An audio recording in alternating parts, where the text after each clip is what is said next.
I think you make a good point, Mr. Stengel. At the end of the day, we have seen a quantum increase in the effort to push back. Part of the difficulty, though, is that when those messages get through from ISIS or ISIL, as we saw in Bangladesh, it apparently doesn't take that much breach into the society in order to be able to find those disaffected people or those who can be easily radicalized.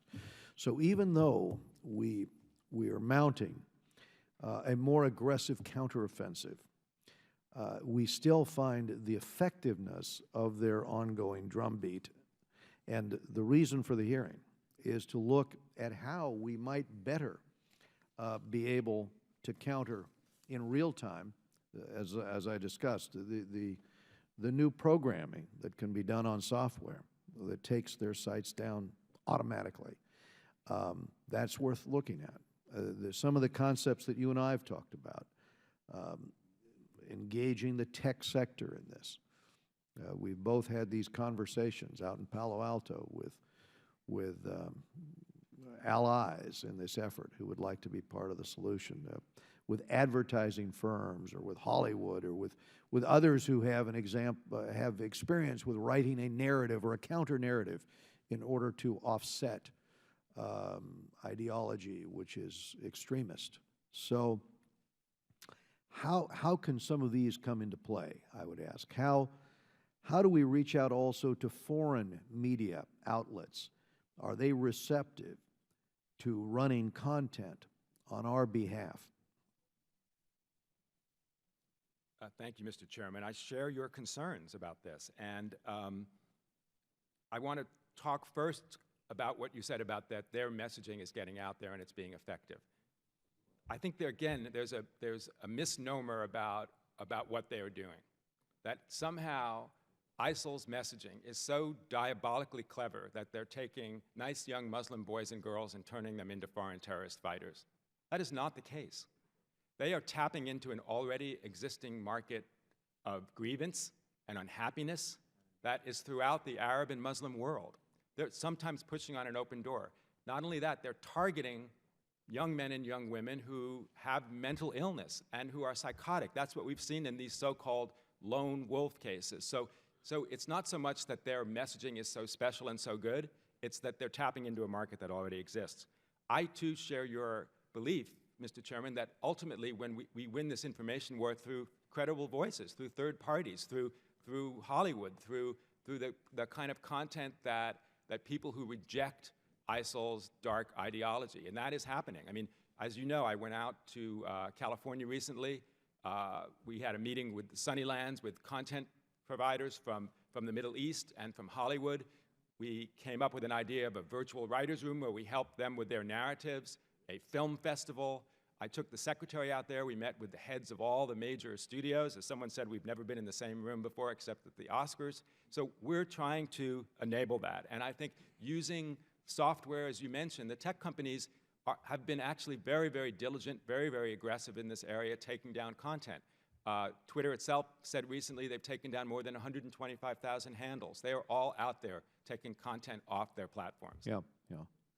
I've got a question on a related issue, and it has to do with an initiative under Secretary Stengel that kind of caught me by surprise in terms of some of my colleagues on the Senate side. Now, as you've laid out, the Global Engagement Center is focused on ISIL. It's focused on international terrorist organizations, and that's what we've been working on. That's where your focus is. That's a difficult task enough. Some would like to see the GEC's mission expanded to include all foreign propaganda, such as the disinformation coming out of Russia. I'm somewhat hesitant here because we've got a mission in front of us that you're engaged on. Where are the efforts and resources of this new office that you've set up best focused? And are the threats to U.S. national security from state-sponsored propaganda that might come out of Moscow or Beijing. And on the other hand, violent extremism messaging from groups like ISIL or Hezbollah, are those similar enough that they can be addressed by the same organization or with the same set of tools?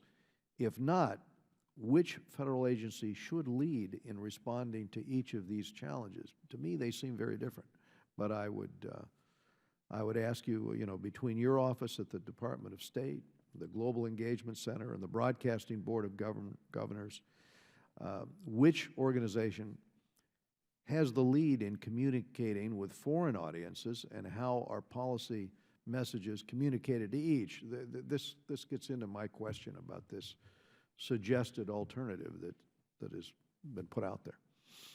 Thank you, Mr. Chairman, for that question, which is very broad. And what I will try to do is go from the micro to the macro. You talked about the resources of GEC. We've tripled GEC's budget, but most of their money and expertise goes to trying to amplify and help and give greater credibility to those voices out there in the region. They are helping to create content. They're helping to disseminate content, not always in their own name. As you saw, as you mentioned earlier on, CSCC's problem was partially that it was government-branded content. We have seen the metastasization of ISIL to their so-called provinces, and we are creating content. We have 2 Hausa speakers at GEC who are creating content to fight against Boko Haram in Nigeria.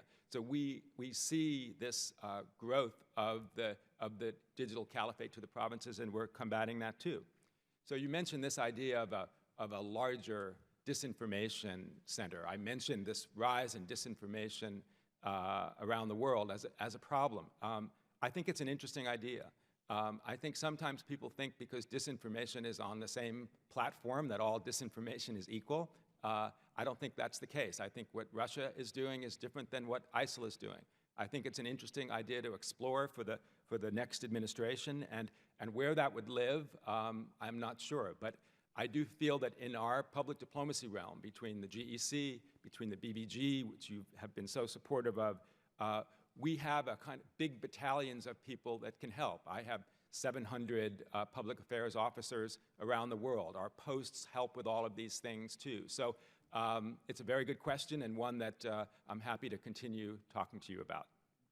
Yeah, I just think in terms of trying to put it all in the GEC, I think under the proposal that I heard, GEC's mission would become far too broad for us to focus really on the issue at hand that they've been given right now, which is to, take down this virtual caliphate, or the attempts by ISIS or ISIL to continue to recruit.